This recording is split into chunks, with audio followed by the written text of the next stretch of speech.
ਸਤਿ ਸ਼੍ਰੀ ਅਕਾਲ ਜੀ। ਤੁਸੀਂ ਦੇਖ ਰਹੇ ਹੋ ਹਮਦਰਦ ਟੀਵੀ। ਮੈਂ ਹਾਂ ਤਰਨਜੀਤ ਕੌਰ ਘੁੰਮਣ। ਪ੍ਰੋਗਰਾਮ ਹੈ ਲਾਈਫ ਇਨ ਕੈਨੇਡਾ। ਜਿਵੇਂ ਕਿ ਤੁਸੀਂ ਜਾਣਦੇ ਹੋ ਕਿ ਇਸ ਪ੍ਰੋਗਰਾਮ ਵਿੱਚ ਅਸੀਂ ਕੋਸ਼ਿਸ਼ ਕਰਦੇ ਹੁੰਦੇ ਹਾਂ ਕਿ ਤੁਹਾਨੂੰ ਕੈਨੇਡਾ ਦੀ ਲਾਈਫ ਦੇ ਬਾਰੇ ਵਿੱਚ ਜਾਣਕਾਰੀ ਦਿੱਤੀ ਜਾਵੇ। ਅਸੀਂ ਜਾ ਕੇ ਇੱਥੇ ਸਟੂਡੈਂਟਸ ਨਾਲ, ਇੱਥੋਂ ਦੇ ਲੋਕਾਂ ਦੇ ਨਾਲ ਗੱਲਬਾਤ ਕਰਦੇ ਹਾਂ ਅਤੇ ਪੁੱਛਦੇ ਹਾਂ ਉਹਨਾਂ ਦੇ ਲਾਈਫ ਐਕਸਪੀਰੀਅੰਸਿਸ ਦੇ ਬਾਰੇ ਵਿੱਚ। ਅਤੇ ਕਈ ਵਾਰੀ ਤੁਹਾਨੂੰ ਅਸੀਂ ਕੁਝ ਅਲੱਗ-ਅਲੱਗ ਲੋਕੇਸ਼ਨਸ ਵੀ ਲੈ ਕੇ ਚੱਲਦੇ ਹਾਂ, ਜਿਸ ਦੇ ਜ਼ਰੀਏ ਅਸੀਂ ਤੁਹਾਨੂੰ ਕੈਨੇਡਾ ਦੀ ਸੈਰ ਵੀ ਕਰਵਾਉਂਦੇ ਹਾਂ। ਸੋ ਅੱਜ ਅਸੀਂ ਤੁਹਾਨੂੰ ਇੱਕ ਵੱਖਰੀ ਜਿਹੀ ਲੋਕੇਸ਼ਨ 'ਤੇ ਲੈ ਕੇ ਚੱਲੇ ਹਾਂ।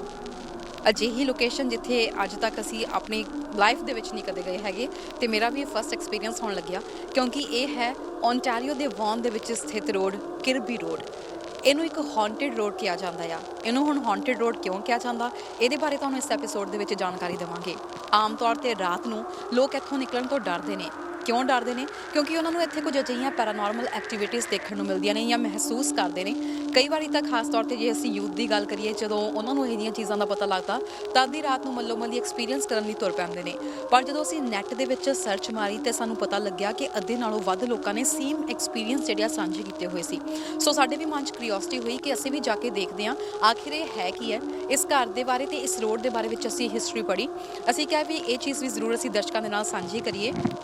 ਆਖਿਰ ਕਿਰਬੀ ਰੋਡ ਨੂੰ ਇੱਥੋਂ ਦੀ ਡਰੌਨੀ ਰੋਡ ਕਿਉਂ ਕਿਹਾ ਜਾਂਦਾ ਆ? ਹਾਲਾਂਕਿ ਰਾਤ ਦੇ ਸਮੇਂ ਵਿੱਚ ਇਹ ਐਕਟੀਵਿਟੀਜ਼ ਜਿਹੜੀਆਂ ਜ਼ਿਆਦਾ ਕਹਿ ਸਕਦੇ ਹਾਂ ਕਿ ਇਹ ਹੁੰਦੀਆਂ ਨੇ ਅਤੇ ਲੋਕ ਰਾਤ ਨੂੰ ਜ਼ਿਆਦਾ ਐਕਸਪੀਰੀਅੰਸ ਕਰਦੇ ਨੇ।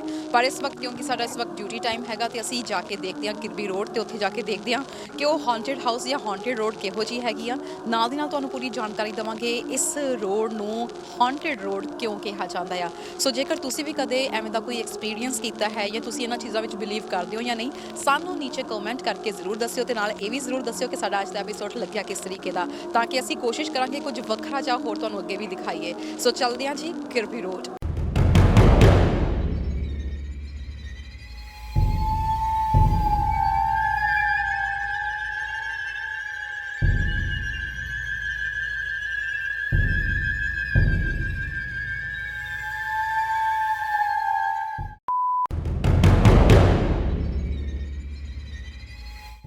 ਸੋ ਪਹੁੰਚ ਚੁੱਕੇ ਹਾਂ ਜੀ ਅਸੀਂ ਉਸ ਘਰ ਦੇ ਵਿੱਚ ਜਿਹਦੀ ਗੱਲ ਹੋ ਰਹੀ ਸੀ। ਇਹ ਹੈ ਕਿਰਬੀ ਰੋਡ ਦਾ ਉਹ ਹੌਂਟਡ ਹਾਊਸ ਕਹਿੰਦੇ ਨੇ। ਅਤੇ ਇੱਥੇ ਸੈਲੀਨਾ ਨਾਮ ਦੀ ਇੱਕ ਲੜਕੀ ਸੀ ਜਿਨ੍ਹਾਂ ਦੀ ਕਾਰ ਦਾ ਐਕਸੀਡੈਂਟ ਹੋ ਗਿਆ ਸੀ। ਟੀਨੇਜ ਗਰਲ ਸੀ ਉਹ, ਅਤੇ ਉਹਦੇ ਨਾਲ ਉਹਦੀਆਂ 2 ਭੈਣਾਂ ਵੀ ਸੀ। ਭੈਣਾਂ ਜਿਹੜੀਆਂ ਸੀ ਉਹ ਜ਼ਖਮੀ ਹੋ ਗਈਆਂ ਸੀ ਅਤੇ ਉਹ ਲੜਕੀ ਦੀ ਮੌਤ ਹੋ ਗਈ ਸੀ। ਉਹਦੀ ਯਾਦਗਾਰ ਦੇ ਵਿੱਚ ਇੱਥੇ ਇੱਕ ਟੌਮ ਮਤਲਬ ਕਿ ਇੱਕ ਇੱਥੇ ਨਿਸ਼ਾਨੀ ਵੀ ਬਣਾਈ ਗਈ ਸੀ। ਪਰ ਲੋਕਾਂ ਨੂੰ ਕੁਝ ਅਜਿਹੀਆਂ ਐਕਟੀਵਿਟੀਜ਼ ਜਿਹੜੀਆਂ ਹੋਣ ਲੱਗ ਗਈਆਂ ਸੀ, ਉਹਨਾਂ ਨੂੰ ਲੱਗਦਾ ਸੀ ਕਿ ਸ਼ਾਇਦ ਇੱਥੋਂ ਦੀ ਕੁਝ ਉਹਨਾਂ ਨੂੰ ਦਿਖਦਾ ਆ, ਸ਼ਾਇਦ ਸੈਲੀਨਾ ਦੀ ਉਹਨਾਂ ਨੂੰ ਸ਼ੈਡੋ ਦਿਖਦੀ ਆ, ਜਾਂ ਫਿਰ ਕਈ ਅਜਿਹੀਆਂ ਘਟਨਾਵਾਂ ਹੋ ਰਹੀਆਂ ਸੀ, ਉਹਨਾਂ ਨੂੰ ਕੋਈ ਟਰੱਕ ਵਗੈਰਾ ਆਉਂਦਾ ਦਿਖਦਾ ਸੀਗਾ। ਜਿਸ ਤੋਂ ਬਾਅਦ ਪੁਲਿਸ ਨੇ ਉਸ ਟੌਮ ਨੂੰ ਜਿਹੜਾ ਰਿਮੂਵ ਕਰਤਾ ਸੀ। ਹਾਲਾਂਕਿ ਕੁਝ ਥਾਵਾਂ 'ਤੇ ਹਜੇ ਉਹ ਟੌਮ ਜਿਹੜਾ ਕਿਤੇ ਅੱਧਾ ਟੁੱਟਿਆ ਹੋਇਆ ਹੈਗਾ, ਬਟ ਹੁਣ ਸਨੋ ਦੇ ਕਰਕੇ ਉਹ ਵਿੱਚ ਕਿਤੇ ਰਹਿ ਗਿਆ। ਅਤੇ ਇਸ ਘਰ ਦੇ ਵਿੱਚ ਐਂਟਰੀ ਬਿਲਕੁਲ ਨਹੀਂ ਹੈਗੀ, ਬੰਦ ਕੀਤਾ ਗਿਆ ਗਵਰਨਮੈਂਟ ਦੇ ਵੱਲੋਂ। ਇਸ ਘਰ ਦੇ ਉੱਤੇ ਤੁਹਾਨੂੰ ਦੱਸ ਦਈਏ ਹਾਲੀਵੁੱਡ ਦੀਆਂ ਮੂਵੀਜ਼ ਤੱਕ ਬਣੀਆਂ ਹੋਈਆਂ ਨੇ। ਬਹੁਤ ਇੱਕ ਚੀਜ਼ ਤੁਸੀਂ ਦੇਖੋਗੇ ਇੱਥੇ ਘਰ ਦੇ ਆਲੇ ਦੁਆਲੇ ਫੈਂਸਿੰਗ ਲੱਗੀ ਹੋਈ ਆ, ਬਟ ਇੱਕ ਚੀਜ਼ ਨੋਟ ਕਰਨ ਵਾਲੀ ਜਿਹੜੀ ਅਸੀਂ ਇੱਥੇ ਦੇਖੀ ਆ ਕਿ ਘਰ ਦੇ ਵਿੱਚ ਇੱਥੇ ਕੋਈ ਨੰਬਰ ਹੀ ਨਹੀਂ ਹੈਗਾ। ਇਸ ਤੋਂ ਬਾਅਦ ਜਿਹੜਾ ਨੈਕਸਟ ਹਾਊਸ ਹੈਗਾ, ਜਿਹੜਾ ਬਿਲਕੁਲ ਕਾਫੀ ਇਸ ਵਕਤ ਖੰਡਰ ਬਣ ਚੁੱਕਿਆ ਵਾ, ਬਿਲਕੁਲ ਨਾਲ ਦਾ ਹਾਊਸ, ਉਹਦਾ 4660 ਤੁਸੀਂ ਦੇਖ ਸਕਦੇ ਹੋ ਕਿ ਉਹ ਨੰਬਰ ਜ਼ਰੂਰ ਹੈਗਾ, ਬਟ ਇਸ ਘਰ ਦੇ ਆਲੇ ਦੁਆਲੇ ਕੋਈ ਨੰਬਰ ਨਹੀਂ ਹੈਗਾ। ਸੋ ਇਸ ਘਰ ਦਾ ਕੋਈ ਨੰਬਰ ਹੀ ਨਹੀਂ ਹੈਗਾ।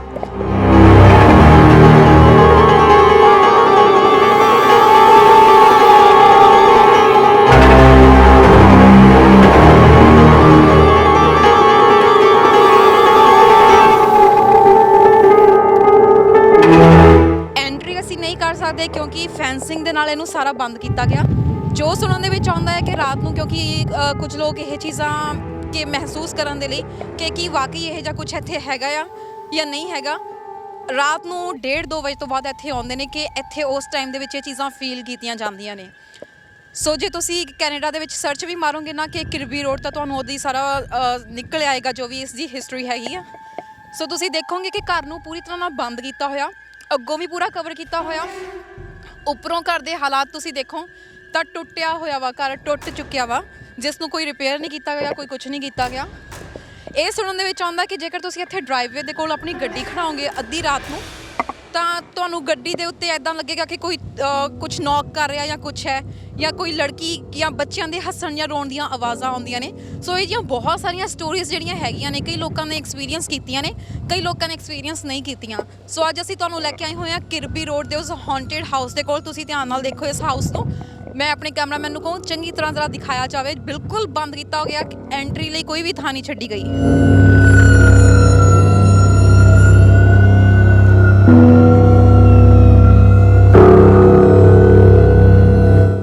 ਕਿਰਬੀ ਰੋਡ ਓਨਟਾਰੀਓ ਦੇ ਵੌਨ ਦੇ ਵਿੱਚ ਇਹ ਰੋਡ ਇੱਕ ਮਿਸਟੀਰੀਅਸ ਰੋਡ ਹੈ। ਇੱਕ ਸੱਚੀ ਘਟਨਾ ਦੇ ਕਰਕੇ ਇਹ ਸੜਕ ਸੁਰਖੀਆਂ ਦੇ ਵਿੱਚ ਆਈ ਅਤੇ ਇੱਥੇ ਲੋਕਾਂ ਨੂੰ ਪੈਰਾਨੋਰਮਲ ਐਕਟੀਵਿਟੀਜ਼ ਫੀਲ ਹੋਣ ਲੱਗੀਆਂ। ਅਸਲ ਦੇ ਵਿੱਚ 1 ਨਵੰਬਰ 1993 ਨੂੰ ਸੈਲੀਨਾ ਡੈਗਸਪੇਰੀਅਸ ਆਪਣੀਆਂ ਭੈਣਾਂ ਅਤੇ ਦੋਸਤਾਂ ਦੇ ਨਾਲ ਇੱਕ ਵੈਨ ਵਿੱਚ ਜਾ ਰਹੀ ਸੀ।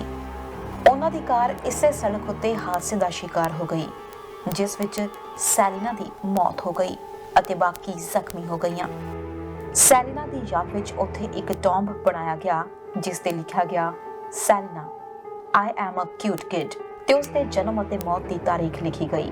ਕੁਝ ਸਮੇਂ ਬਾਅਦ ਅਜਿਹੀਆਂ ਰਿਪੋਰਟਸ ਆਉਣ ਲੱਗੀਆਂ ਕਿ ਉੱਥੇ ਲੋਕਾਂ ਨੂੰ ਇੱਕ ਲੜਕੀ ਦਿਖਾਈ ਦਿੰਦੀ ਹੈ ਅਤੇ ਉਹਨਾਂ ਨੂੰ ਇਸ ਥਾਂ ਤੋਂ ਲੰਘਣ ਵੇਲੇ ਕੁਝ ਅਜੀਬ ਜਿਹਾ ਮਹਿਸੂਸ ਹੋਣ ਲੱਗਿਆ। ਪੁਲਿਸ ਨੂੰ ਲਗਾਤਾਰ ਮਿਲ ਰਹੀਆਂ ਸ਼ਿਕਾਇਤਾਂ ਤੋਂ ਬਾਅਦ ਸੈਲੀਨਾ ਦੇ ਨਾਮ ਵਾਲੇ ਪੱਥਰ ਨੂੰ ਉੱਥੋਂ ਦੀ ਹਟਾਉਣਾ ਪਿਆ। ਅਜਿਹਾ ਸੋਚਿਆ ਗਿਆ ਸੀ ਕਿ ਅਜਿਹਾ ਕਰਨ ਨਾਲ ਸ਼ਾਇਦ ਇਹ ਪੈਰਾਨੋਰਮਲ ਐਕਟੀਵਿਟੀਜ਼ ਰੁਕ ਜਾਣਗੀਆਂ, ਪਰ ਅਜਿਹਾ ਹੋਇਆ ਨਹੀਂ। ਸੈਲੀਨਾ ਦਾ ਐਕਸੀਡੈਂਟ ਕਿਰਬੀ ਰੋਡ ਤੇ ਪਾਈਨ ਵੈਲੀ ਡਰਾਈਵ ਤੇ ਹੋਇਆ ਸੀ ਤੇ ਜਿਨ੍ਹਾਂ ਲੋਕਾਂ ਨੇ ਇਸ ਥਾਂ ਨੂੰ ਖੰਗਾਲਣ ਦੀ ਕੋਸ਼ਿਸ਼ ਕੀਤੀ ਉਹਨਾਂ ਨੇ ਇੱਥੇ ਇੱਕ ਲੜਕੀ ਦੇ ਚੀਕਾਂ ਦੀ ਅਤੇ ਕਾਰ ਦੇ ਸ਼ੀਸ਼ਿਆਂ ਨੂੰ ਖੜਕਾਉਣ ਦੀਆਂ ਆਵਾਜ਼ਾਂ ਮਹਿਸੂਸ ਕੀਤੀਆਂ। ਬਹੁਤ ਸਾਰੇ ਲੋਕ ਇਸ ਚਰਚਾ ਤੋਂ ਬਾਅਦ ਉੱਥੇ ਜਾ ਕੇ ਮਹਿਸੂਸ ਕਰਨ ਦੀ ਕੋਸ਼ਿਸ਼ ਕਰਨ ਲੱਗੇ ਕਿ ਕੀ ਵਾਕਈ ਇਹ ਸੱਚ ਹੈ ਜਾਂ ਫਿਰ ਝੂਠ ਹੈ, ਜਿਸ ਵਿੱਚ ਅੱਧਿਆਂ ਤੋਂ ਜ਼ਿਆਦਾ ਨੇ ਆਪਣੇ ਐਕਸਪੀਰੀਅੰਸ ਸਾਂਝੇ ਕਰਦਿਆਂ ਇਸ ਨੂੰ ਸੱਚ ਆਖਿਆ।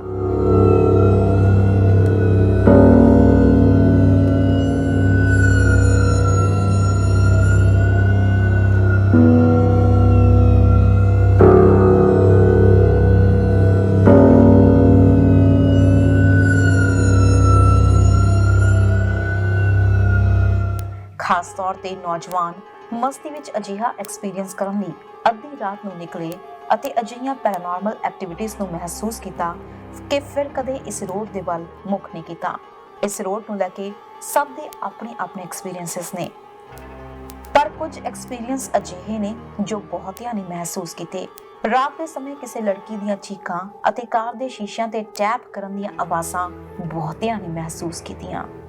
ਕਈਆਂ ਨੇ ਇਹ ਵੀ ਐਕਸਪੀਰੀਅੰਸ ਸਾਂਝਾ ਕੀਤਾ ਕਿ ਉਹਨਾਂ ਨੂੰ ਇੱਕ ਹੈਡਲਾਈਟ ਵਾਲੇ ਟਰੱਕ ਨੇ ਫੋਲੋ ਕੀਤਾ, ਪਰ ਜਦ ਉਹ ਪਿੱਛੇ ਮੁੜ ਕੇ ਦੇਖਦੇ ਸੀ ਤਾਂ ਉੱਥੇ ਕੋਈ ਵੀ ਸੈਮੀ ਟਰੱਕ ਦਿਖਾਈ ਨਹੀਂ ਦਿੰਦਾ। ਹਾਲਾਂਕਿ ਇਹਨਾਂ ਕਹਾਣੀਆਂ ਵਿੱਚ ਕਿੰਨੀ ਕੁ ਸੱਚਾਈ ਹੈ ਇਹ ਤਾਂ ਉਹ ਖੁਦ ਹੀ ਜਾਣਦੇ ਨੇ। ਉੱਥੇ ਹੀ ਇਸ ਘਰ ਨੂੰ ਹੈਲ ਹਾਊਸ ਕਹਿੰਦੇ ਨੇ, ਜਿੱਥੇ ਇੱਕ ਪਿਓ ਨੇ ਆਪਣੇ ਪਰਿਵਾਰ ਦਾ ਕਤਲ ਕਰ ਦਿੱਤਾ ਸੀ।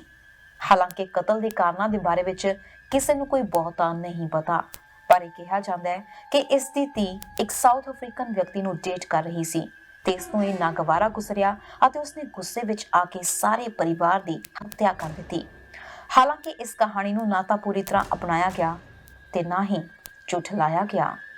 ਕਈ ਲੋਕਾਂ ਨੇ ਇੱਥੇ ਆ ਕੇ ਘਰ ਦੇਖਣਾ ਚਾਹਿਆ, ਪਰ ਅਖੀਰ ਘਰ ਦੀ ਖਸਤਾ ਹਾਲਤ ਨੂੰ ਦੇਖਦੇ ਹੋਏ ਅਤੇ ਗਵਾਂਢੀਆਂ ਦੇ ਵੱਲੋਂ ਲਗਾਤਾਰ ਸ਼ਿਕਾਇਤਾਂ ਕਰਨ ਤੋਂ ਬਾਅਦ ਇਸ ਘਰ ਨੂੰ ਬੰਦ ਕਰ ਦਿੱਤਾ ਗਿਆ, ਹਮੇਸ਼ਾ ਲਈ ਬੰਦ। ਹਾਲਾਂਕਿ ਇਸ ਤੇ ਦ ਹਾਉਂਟਡ ਹਾਊਸ ਔਨ ਕਿਰਬੀ ਰੋਡ ਨਾਮ ਦੀ ਫਿਲਮ ਵੀ ਬਣੀ ਹੋਈ ਹੈ, ਜੋ ਕਿ ਪੂਰੀ ਤਰ੍ਹਾਂ ਸੱਚਾਈ ਤੇ ਆਧਾਰਿਤ ਨਹੀਂ ਹੈ। ਜੇਕਰ ਤੁਸੀਂ ਕਿਰਬੀ ਰੋਡ ਦੇ ਨਾਮ ਤੇ ਸਰਚ ਵੀ ਮਾਰੋਗੇ ਤਾਂ ਉੱਥੇ ਲੋਕਾਂ ਨੇ ਆਪਣੇ ਆਪਣੇ ਤਜਰਬੇ ਸਾਂਝੇ ਕੀਤੇ ਨੇ, ਪਰ ਬਹੁਤਿਆਂ ਨੇ ਆਪਣੇ ਤਜਰਬੇ ਸਾਂਝੇ ਕਰਦਿਆਂ ਅਜਿਹਾ ਤਜਰਬਾ ਜ਼ਰੂਰ ਸਾਂਝਾ ਕੀਤਾ ਜੋ ਕਿ ਲਗਭਗ ਸਭ ਨੇ ਮਹਿਸੂਸ ਕੀਤਾ। ਹਾਲਾਂਕਿ ਕਿਰਬੀ ਰੋਡ ਦੇ ਉੱਤੋਂ ਦੀ ਲੰਘਣਾ ਜਾਂ ਸਫ਼ਰ ਕਰਨਾ ਕੋਈ ਬੜਾ ਡਰਾਉਣਾ ਨਹੀਂ ਹੈ ਅਤੇ ਨਾ ਹੀ ਖਤਰਨਾਕ ਹੈ ਤੇ ਨਾ ਹੀ ਤੁਸੀਂ ਕਿਸੇ ਜਾਨੀ ਨੁਕਸਾਨ ਦੇ ਬਾਰੇ ਵਿੱਚ ਸੋਚ ਸਕਦੇ ਹੋ, ਪਰ ਇਹ ਜ਼ਰੂਰ ਹੈ ਕਿ ਕਈ ਵਾਰੀ ਖਾਸ ਤੌਰ ਤੇ ਅੱਧੀ ਰਾਤ ਨੂੰ ਗੁਜ਼ਰਨ ਵਾਲੇ ਜਾਂ ਇੱਥੇ ਰੁਕ ਕੇ ਇਹਨਾਂ ਐਕਟੀਵਿਟੀਜ਼ ਨੂੰ ਮਹਿਸੂਸ ਕਰਨ ਵਾਲਿਆਂ ਨੇ ਇਹ ਜ਼ਰੂਰ ਕਿਹਾ ਹੈ ਕਿ ਜੇਕਰ ਉਹ ਬੈਠ ਕੇ ਇਸ ਨੂੰ ਮਹਿਸੂਸ ਕਰਨ ਬਾਰੇ ਸੋਚਦੇ ਨੇ ਤਾਂ ਇਹ ਚੀਜ਼ਾਂ ਵਾਕਈ ਮਹਿਸੂਸ ਕੀਤੀਆਂ ਗਈਆਂ ਨੇ। ਸੋ ਜਿਵੇਂ ਕਿ ਸਾਰੇ ਦੇਖ ਰਹੇ ਨੇ ਕਿ ਇਸ ਵਕਤ ਅਸੀਂ ਇਸ ਘਰ ਦੇ ਵਿੱਚ ਪਹੁੰਚੇ ਹੋਏ ਹਾਂ। ਸਾਨੂੰ ਅੰਦਰ ਜਾਣ ਦੀ ਇਜਾਜ਼ਤ ਨਹੀਂ ਹੈਗੀ, ਪਰ ਅਸੀਂ ਕੋਸ਼ਿਸ਼ ਕਰ ਰਹੇ ਹਾਂ ਕਿ ਜਿੰਨਾ ਕਲੋਜ਼ ਹੋ ਕੇ ਤੁਹਾਨੂੰ ਸ਼ਾਰਟਸ ਦਿਖਾਏ ਜਾਣ। ਇਹ ਵੀ ਸੁਣਨ ਦੇ ਵਿੱਚ ਆਇਆ ਕਿ ਇੱਥੇ ਦਰਖਤ ਦੇ ਕੋਲੇ ਕੋਈ ਨਾ ਕੋਈ ਜਿਹੜਾ ਪਰਛਾਵਾਂ ਜ਼ਰੂਰ ਦੇਖਣ ਨੂੰ ਮਿਲਦਾ ਆ ਜੇਕਰ ਕੋਈ ਰਾਤ ਨੂੰ ਇੱਥੇ ਵਿਜ਼ਿਟ ਕਰਦਾ ਆ। ਸੋ ਇੱਥੇ ਕਾਫੀ ਦਰਖਤ ਹੈਗਾ, ਕਿਸੇ ਵੀ ਦਰਖਤ ਦੀ ਗੱਲ ਹੋ ਸਕਦੀ ਆ। ਜਿੱਥੇ ਐਕਸੀਡੈਂਟ ਹੋਇਆ ਸੀ ਮੇਬੀ ਉਹ ਦਰਖਤ ਦੀ ਵੀ ਗੱਲ ਹੋ ਸਕਦੀ ਆ। ਸੋ ਤੁਸੀਂ ਦੇਖੋ ਡਰਾਈਵੇ ਦੀ ਗੱਲ ਕਹੀ ਗਈ ਸੀ ਕਿ ਜੇਕਰ ਤੁਸੀਂ ਡਰਾਈਵੇ ਤੇ ਇੱਥੇ ਗੱਡੀ ਖੜੀ ਕਰਦੇ ਹੋ ਤਾਂ ਤੁਹਾਨੂੰ ਕੁਝ ਨਾ ਕੁਝ ਫੀਲ ਹੁੰਦਾ ਆ। ਸੋ ਡਰਾਈਵੇ ਸ਼ਾਇਦ ਇਸ ਕਰਕੇ ਜਿਹੜਾ ਬੰਦ ਕੀਤਾ ਗਿਆ ਕਿ ਤੁਸੀਂ ਡਰਾਈਵੇ ਵਿੱਚ ਐਂਟਰ ਨਾ ਕਰ ਸਕੋ। ਸੋ ਅਸੀਂ ਕੋਸ਼ਿਸ਼ ਕਰਦੇ ਹਾਂ ਕਿ ਜਿੱਥੇ ਤੱਕ ਪਹੁੰਚ ਸਕੀਏ ਉੱਥੇ ਤੱਕ ਤੁਹਾਨੂੰ ਜ਼ਰੂਰ ਦਿਖਾਇਆ ਜਾਵੇ। ਸੋ ਆਹ ਉਹ ਡਰਾਈਵੇ ਹੈ ਜਿਹਦੀ ਗੱਲ ਕੀਤੀ ਜਾਂਦੀ ਹੈ। ਸੋ ਸੁਣਨ ਦੇ ਵਿੱਚ ਆਉਂਦਾ ਕਿ ਕੁਝ ਐਕਟੀਵਿਟੀਜ਼ ਐਵੇਂ ਦੀਆਂ ਜ਼ਰੂਰ ਹੁੰਦੀਆਂ ਨੇ। ਇਸ ਵਕਤ ਕਾਫੀ ਹਵਾ ਚੱਲ ਰਹੀ ਆ, ਸ਼ੋਰ ਕਾਫੀ ਚੱਲ ਰਿਹਾ ਹਵਾ ਦਾ। ਸੋ ਕਿਉਂਕਿ ਅਸੀਂ ਪਰਮਿਸ਼ਨ ਲੈ ਕੇ ਨਹੀਂ ਆਏ ਹੈਗੇ, ਸੋ ਕੋਸ਼ਿਸ਼ ਕਰਦੇ ਹਾਂ ਕਿ ਅਸੀਂ ਐਂਟਰ ਕਰ ਸਕੀਏ ਕਿ ਨਹੀਂ, ਪਰ ਪਰਮਿਸ਼ਨ ਨਾ ਹੋਣ ਦੇ ਕਰਕੇ ਅਸੀਂ ਨਹੀਂ ਐਂਟਰ ਕਰ ਸਕਾਂਗੇ। ਜੇਕਰ ਅਸੀਂ ਦਰਸ਼ਕਾਂ ਨੂੰ ਜ਼ਰੂਰ ਪੁੱਛਣਾ ਚਾਹਾਂਗੇ, ਜੇਕਰ ਕੋਈ ਇੱਥੇ ਵਿਜ਼ਿਟ ਕਰਕੇ ਗਿਆ ਹੋਵੇ ਤੇ ਉਸਨੇ ਕੁਝ ਐਵੇਂ ਦੀਆਂ ਪੈਰਾਨੋਰਮਲ ਕੁਝ ਐਕਟੀਵਿਟੀਜ਼ ਦੇਖੀਆਂ ਹੋਈਆਂ, ਸੁਣੀਆਂ ਜਾਂ ਮਹਿਸੂਸ ਕੀਤੀਆਂ ਹੋਣ ਤਾਂ ਉਹ ਸਾਨੂੰ ਜ਼ਰੂਰ ਦੱਸਣ ਨੀਚੇ ਕਮੈਂਟ ਬਾਕਸ ਦੇ ਵਿੱਚ ਜਾ ਕੇ।